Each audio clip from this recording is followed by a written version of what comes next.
All right, folks. Thanks for checking out the video.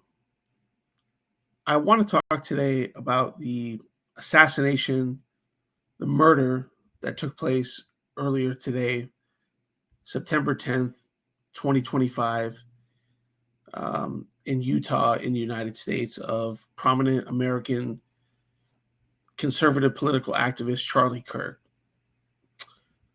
Now, like many of you, I first saw these reports earlier today on X that Charlie Kirk, who was having a discussion on a college campus in Utah, had been shot, and his condition was unknown. Shortly after that, of course, this was on a college campus with hundreds or even thousands of people in attendance, and video footage came out that actually showed him getting shot.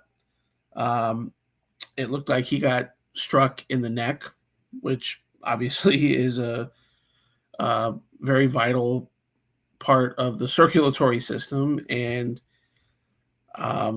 it looked really bad. It looked really bad, and at that point, I didn't even want to go on X at that point because that's all I was seeing in my feed. Okay.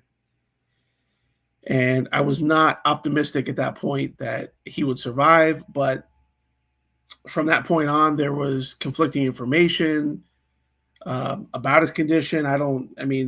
Some of the sources that were actually reporting on it were, I don't think, very reputable. But in any case, shortly thereafter, it became clear that unfortunately, Mr. Kirk did not survive and that he passed away.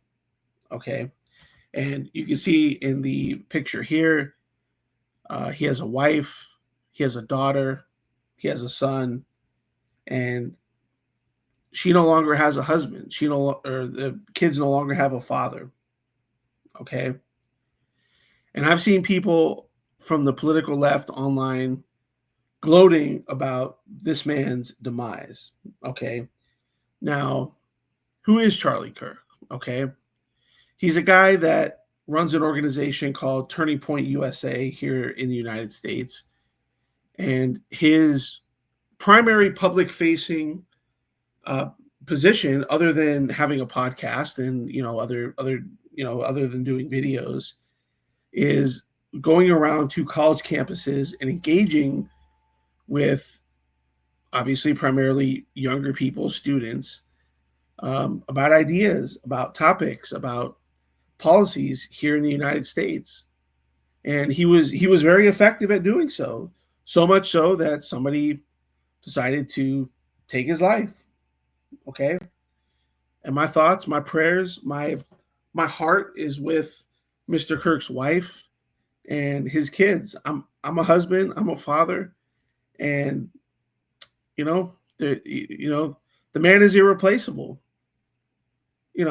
Not only for us as political commentators, but as an actual husband and a father. So, man, I wish them nothing but the best. I hope that they can find peace in the days, the months, and the years ahead. Okay, because their lives will never be the same. Okay. Now, if you've been on places like X, Reddit, and other places, there's been people calling for this kind of violence for years. Okay.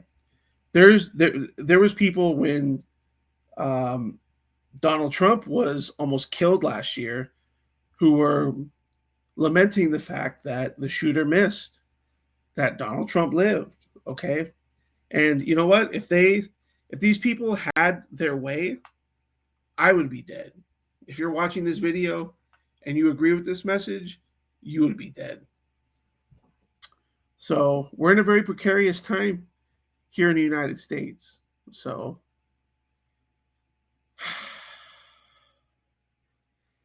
it just sucks, man. It sucks that, we can't even have conversations anymore without somebody having to fear for somebody taking their life.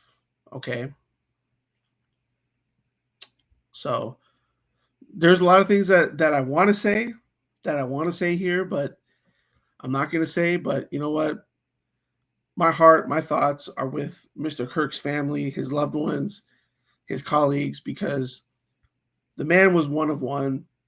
You know what? We can all step our game up, okay, to try to pick up the void that's going to be left with the passing of Mr. Charlie Kirk.